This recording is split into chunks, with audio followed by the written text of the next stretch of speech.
Úlfar og ég tek undir með honum. Virkilega gaman að vera með ykkur hérna í dag og ræða samspil okkar hjá Landsvirkjun við nærsamfélagið. En framtíðarsýn okkar hjá Landsvirkjun sjálfbær heimur knúinn endurnýjanlegri orku. Og ég get bara ekki lýst í hversu frábært mér finnst að vinna þessari framtíðarsýn bara dagsdaglega í þeim heimi sem við búum í dag. En sjálfbærni snýst jú það að við öll, samfélagið allt, vinnum saman af þeim gildum sem við höfum sammælst Og í því ljósi sem við erum að ræða hér í dag að þá mér efst í huga velsæld, jöfnuður og virðing fyrir náttúrunni og auðvitað hvert öðru. En nýting endurnýjanlegra orkugjafa grundvallarþáttur í íslensku atvinnulífi og í samfélaginu öllu. Og vil ég leyfa mér að segja að græna orkan okkar sé grunnforsenda fyrir þeim lífsgæðum sem við lifum við í dag. En það líka mikilvægt að ávinningurinn af nýtingu okkar auðlinda skili sér til samfélagsins alls og ekki síst til nágranna orkufyrirtækjanna að þeir hafi ávinning af nábýli við okkur. En hvar starfar Landsvirkjun? Alltaf gott að minna sig á það. Við vorum stofnuð fyrir 60 árum, þannig að það stór afmæli á næsta ári. Hver veit nema vera líka splæstúlfar í brauðtertur þá, bíð spennt. Við erum í 100% eigu íslensku þjóðarinnar. Við erum fyrirtæki í eigu þjóðarinnar, mér finnst það mikilvægt, og sjáum þjóðinni fyrir 70% rúmlega af raforkunni. Allt með endurnýjanlegum orkugjöfum, vatni, varma og vindi. En starfssvæðin okkar víða. Við erum með 19 aflstöðvar og þeim dreift yfir landið eins og getið séð á skjánum hér til hliðar, á Suðurlandi, Norðurlandi og Austurlandi og starfssvæðin okkar stóð og víðfeðm. Og bara að taka dæmi að þá ferðast vatnið 170 km frá Hálslóni, upptökum þess, í gegnum Fljótsdalsstöð út í Héraðsflóa. Þannig við eigum bara mjög marga granna. Og við viljum vera í góðu samstarfi við þau öll. En hvað einkennir góðan granna?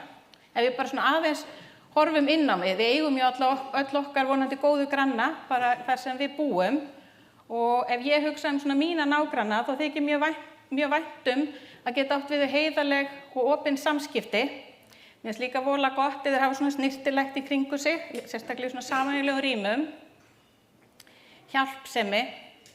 Ég vissum ég ekki ein hérna í salnum sem það stundum að senda dæturnar yfir í næsta hús að það vantar eitthvað smá til að klára elda kvöldmatinn. Og svo veit ég að það mun ekki koma mínum samstarfsfélögum hjá Landsvirkjun óvart að mér finnst alveg ofboðslega mikilvægt að það spili allir eftir leikreglunum sem gilda í hverju samfélagi. Og hér til dæmis að hugsa húsreglurnar í blokkinni. En staðsetning virkjana okkar jú ákvörðuð út frá því hvar auðlindina að finna. En nýting náttúruauðlinda felur óhjákvæmilega í sér rask á náttúru landsins. Náttúru sem ég held að sé okkur flestum, ef ekki öllum Íslendingum mjög kær og við erum mjög stolt af sem þjóð. Nágrannarnir, þeir verða ju fyrir þessum áhrifum í sínu nærumhverfi vegna þeirra breytinga sem virkjanir almennt fela í sér. Og með virkjun þá eru almennt væntingar og vonir jákvæð áhrif á samfélagið og efnahag. En á sama tíma eðlilega áhyggjur af áhrifum á umhverfið og ójafnri skiptingu ábatans. Við hjá Landsvirkjun vinnum eftir skýrri samfélagsstefnu og höfum að leiðarljósi að nærsamfélagið njóti ávinnings af starfsemi okkar. Og ég tel að við séum örugglega hvað fremst í flokki hvað það varðar.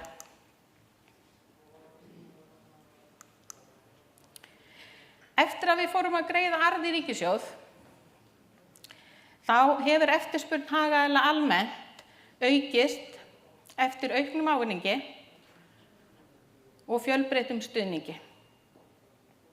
En við þurfum að hafa í huga að Landsvirkjun fyrirtæki í eigu allrar þjóðarinnar og því mikilvægt að okkar samfélagsframlag sé hafið yfir vafa. Það þarf að vera í samræmi við lög og reglur ásamt því sem gæta þar jafnræðis og gagnsæis.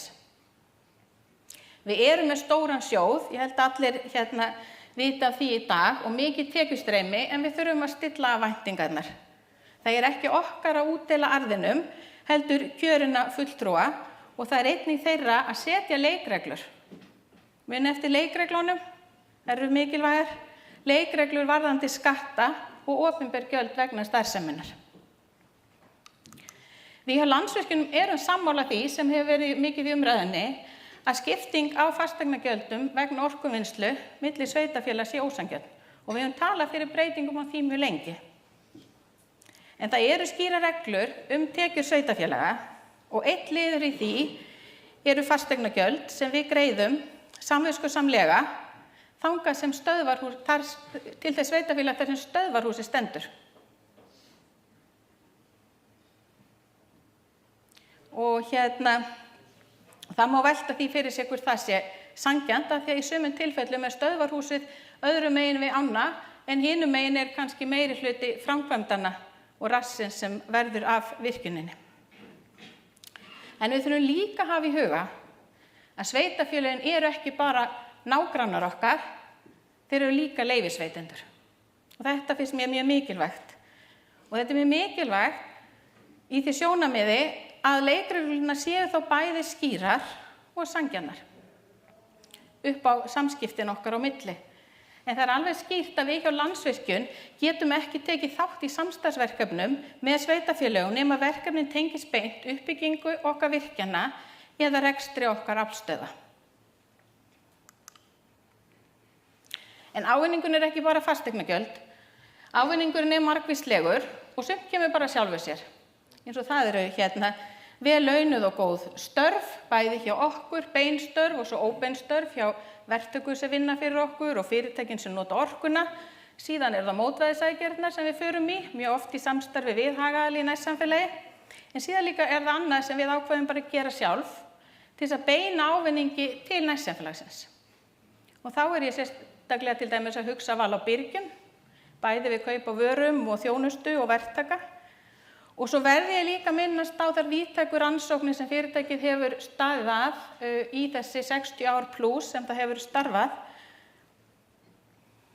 Af því að þetta þarna skapast mikilvæg þekking á náttúru landsins, bæði okkar áhrifasvæðum, grunnrannsóknir, en rannsóknirnar og vöktunni nær oft langt út fyrir okkar starfsvæð. Og þetta verðmæð þekking, bæði í nærsamfélagi ákvarðanatöku þar, en líka bara fyrir samfélagið allt. Og síðan tökum við þátt í fjölmörgum samstarfsverkefnum með okkar hagaðilum, okkar grönnum og þessi dæmi sem eru hér upp á skjánum, þetta ekki tæmandi listi, þetta bara svona eitthvað sem okkur datt í huga að skella upp. En eitt af þeim hagaðilum sem við erum í miklu samskiptum og samtali við eru veiðifélögin. Og eitt sem mér finnst mjög áhugavert, ég veit ekki ykkur, en mér fannst mjög áhugavert þegar ég komst að því að fiskistofnar í jökulám, að þeir stækka samhliða virkjun þeirra. Rennsli verður jafnara, jökulframburður minnkar sem leiðir til fjölbreyttara lífríkis. Það eru fleiri lífverur sem geta lifað í því umhverfi heldur en í jökulánum. Og við má sjá dæmi þetta í Blöndu, Jöklu, sem ég skilst að sé að verða ein besta laxveiða á landsins. Og síðan hefur stofninn líka fjórfaldast í Þjórsá síðan Búrfellsstöð tók til starfa. Og við styðjum við veiðifélögin í breyttu umhverfi. Meðal annars með þátttöku til dæmis í ræktunarátaki í upphafi. Við tökum þátt í aðgerðum sem miðað við að bæta búsetu skilyrði laxfiskana og svo líka tryggjum við vistrennsli eins og í Blöndu. En stærri fiskistofnar fleiri laxar, þeir geta skapað aukna tekjur til veiðirétthafa og þá ávinning í nærsamfélagi. En nokkur dæmi í viðbót sem við skelltum upp. Á afstöðunum okkar í dag á landsbyggðinni erum við með 156 störf. Þetta eru vel launuð sérfræðistörf. Sumum kannski finnst þetta ekki há tala, en mér finnst þetta svolítið magnað. Það eru 156 aðilar sem að sjá okkur fyrir og dagsdaglega vinna því að við fáum 70% af okkar raforku. En eins og ég sagði þá eru svona afleidd störf náttúrulega mun fleiri. Við mælum innkaupin í nærsamfélagi, við segjum ekki bara þessi áhersla hjá okkur og í dag eru 43% af innkaupum í rekstri aflstöðva í nærsamfélagi að meðaltali, ólíkt eftir svæðum. Svo það milljarðurinn, það fasteignaskatturinn, þetta eru hvað 1000 milljónir sem skiptast í dag til 6 sveitarfélaga. Það væru 8 sem myndu fá fasteignaskatt ef það myndi ná yfir svæði þar sem að beinna áhrifa gætir líka. Og ég vil taka það fram að við borgum alla þessa upphæð. Við skilum henni í kassan, þangað sem og eins og bara alla okkar reikninga, ég held við stöndum nú bara nokkuð vel í skilum. En hvað gerir svo eftir að við höfum greitt þetta inn í þann kassa sem þetta lendir? Hvað gerist þá samkvæmt öðrum leikreglum í samfélaginu sem stjórnvöld hafa sett, að það eiginlega svona svolítið fyrir utan okkar ramma. Það kemur einhvern veginn ekki inn á okkur. En þó okkur fyndist mikið, eins og ég hef sagt áðan, við tölum fyrir því að þetta verði sanngjarnara í framtíðinni. Við höfum lagt 646 km vegum, takk fyrir. Það leiðin frá Selfoss upp á Egilsstaði fyrir þá sem að koma austan en því eftir að keyra heim. Við höfum líka fyrirtækið alveg síðan var stofnað, staðið í bara mjög víðtækum uppgræðsluaðgerðum, landgræðsla og skógrækt og bæði mest af þessu á okkar eigin vegum en líka í samskiptum og samvinnu við fjölmarga aðila. Og ég fékk upplýsingar að þetta væru 24.000 cirka hektarar. En ég veit ekki með ykkur, ég tengi ekki rosa vel við hektara, þannig að ég reiknaði út að þetta væru 33.400 fótboltavellir. Fyrir svona þá sem tengja okkur, sem tengjum betur við það. Við erum líka stofnandi og bakhjarl samstarfsverkefna orkuskipti og orkutengda nýsköpun og við leggjum fram 80 milljónir árlega í þessi verkefni á móti landshlutasamtökum sveitarfélaga, umhverfis orku- og loftslagsráðuneytinu og öðrum hagaðilum. Þarna ég að tala EIM, Orkídeu, Blám og Eygló sem að sveit for Orkídeu mun koma hér á eftir í sófan og segja okkur betur frá. En ég ger ekki ráð fyrir að við förum yfir alla þessa glæru, þið getið verið alveg róleg, en þarna langar okkur samt að sýna ykkur að þetta samtal á sér stað og ávinningurinn í nærsamfélagi alveg frá undirbúningi virkjana og yfir í rekstur. Þetta dæmi fyrir Þeistareykja stöðum valið svona nokkur atriði þarna inn á listan. En þið sjáið að félagi Þeistareykja EHF, það voru heimamenn sem stofnuðu félag mögulega virkjun háhita uppi á Þeistareykjum. Landsvirkjun kemur þarna inn í félagi 2005, en á þeim tíma sem félagið stofnað náttúrulega auðlindarannsóknir löngu hafnar. Og svo breytist eðli rannsóknanna eftir því sem líður á undirbúninginn, förum í grunnrannsóknir á náttúrufari og ferðamennsku í þessu tilfelli, og síðan hefjum við vöktun strax á framkvæmdatíma, vöktum ákveðna þætti þá, og svo sömu áfram og jafnvel aðra til viðbótar. Þið sjáu líka að gula línan fyrir neðan samráðið, það hófst virkt samráð í þessu verkefni strax á árunum 2005-2006. Af því að þeir og þau sem voru að vinna að undirbúningi þessa virkjuna voru mjög, vill ég meina, svona framsýn og voru ákveðin í nýsköpun við þessu leyti, af því að þarna voru Þeistareykir, EHF, Landsvirkjun, Landsnet og sveitarfélögin, þau voru 4 á þessum tíma sem komu að því að gera sameiginlega áætlun nýtingu og vernd háhitasvæða á Norðausturlandi. Niðurstaðan úr því var síðan grunnurinn að svæðisskipulagi sem sveitarfélögin unnu og þetta lagði svona grunn að þeim hönnunarforsendum sem unnið var með áfram í gegnum alla framkvæmdina. En ég ætla ekki að segja ykkur, taka fleiri punkta, heldur ætla ég að gefa orðið yfir til hans Arnórs Benónýssonar sem var oddviti Þingeyjarsveitar á framkvæmdatíma og hann situr nú enn í sveitarstjórn. Hann gat ekki verið með okkur í dag í sófaspjallinu, en í staðinn að þá settust hann og Þóra niður daginn og við fáum að sjá brot úr því viðtali, en viðtali verður svo allt birt á vefsíðu Landsvirkjunar. Samskiptin gengu mjög vel fyrir sig. Við getum ekki sagt annað. Eftir að samningar höfðu náðst virkjunina, þeir voru harðir og strangir eins og vera ber, en eftir að þeir náðust, þá gengur samskiptin gríðarlega vel fyrir sig og við gerðum samkomulag sem lykilatriði í þessu máli. Við gerðum samkomulag að það samráðshópur að störfum, skipaði 2 fulltrúum Landsvirkjunar og 2 frá sveitarfélaginu. Og honum ber að funda að minnsta kosti einu sinni á ári, en við höfum fundað miklu oftar. Þegar sveitarfélagi búið að afgreiða öll leyfi, þá það ekki þannig að Landsvirkjun ætla að fara að virkja í sveitarfélaginu. Þá ætlum við að fara að virkja. Við höfum gert samkomulag það að við ætlum að virkja. Og sveitarfélagið ber auðvitað ábyrgð á því með hvaða hætti framkvæmdin fer fram. Landsvirkjun nálgaðist þetta mikill virðing og framkvæmdin ber þess merki og þeir fóru þarna inn og skiluðu verkinu þannig að það til fyrirmyndar. Og sem dæmi, þá fundust þarna svokallaðar lyngþökur þegar jarðvegurinn var tekinn, geymdur, mórinn og svo settur aftur í vegkanta og sá. Við nýttum það til dæmis við Goðafoss. Þegar við fórum í framkvæmdina þar og nota bene ég ekkert viss að það farið í framkvæmdina við Goðafoss með þessum myndarplagg ef að við hefðum ekki verið búin að gera samningar við Landsvirkjun og verið að fá inn þær tekjur sem við vorum að fá inn frá Landsvirkjun. Það svona dálítið öðruvísi að búa í samfélagi þar sem eru uppgangur í gangi og framkvæmdir, eða verið samfélagi þar sem svona stöðnun, getur við sagt, og lítið að gerast. Það bara sjálfsmynd samfélagsins verður öðruvísi. En þannig að þetta var dæmi verksvit sem eða verkþekkingu sem fluttist á milli. Ef maður gerast pólitískur þá það þetta þannig að okkur vantar leikreglur þessa starfsemi. Alþingi verður að gera það sig í brók, þó menn séu hættir að nota þær, og setja leikreglurnar, setja reglur það hvernig, arður af virkjun náttúrunnar eða nýtingu náttúrunnar skiptist milli nærsamfélags og ríkisvaldsins. Það er hið stóra viðfangsefni.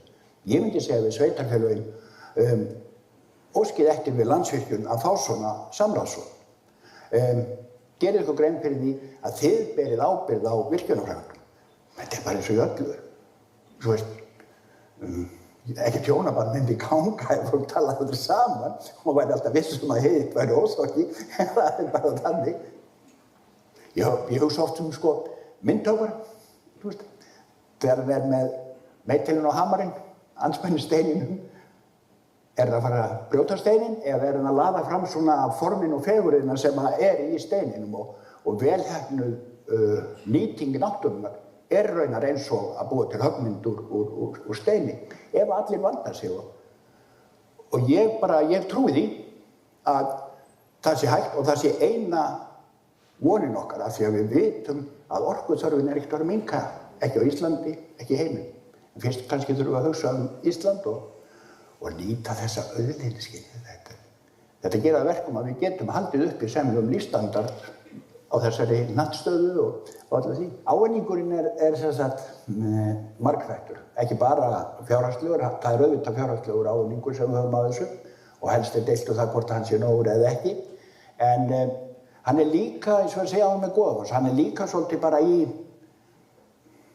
að breyta samfélagi.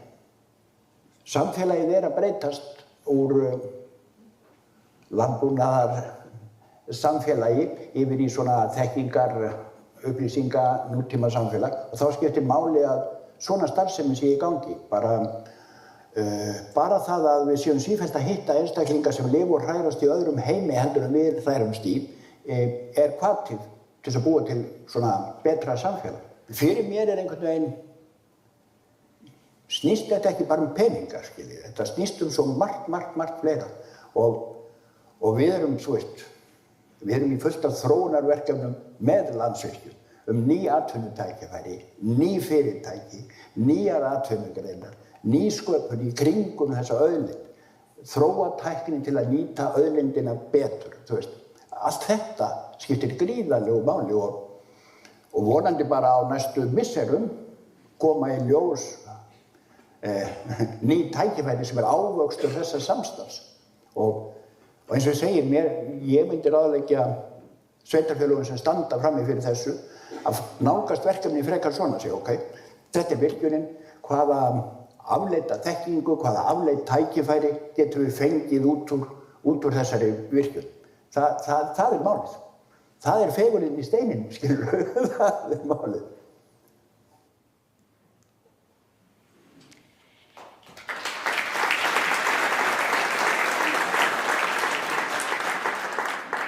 Ég tek heils hugar undir orð Arnórs að samstarfs okkar við nærsamfélagi snýst svo miklu meira en bara peninga.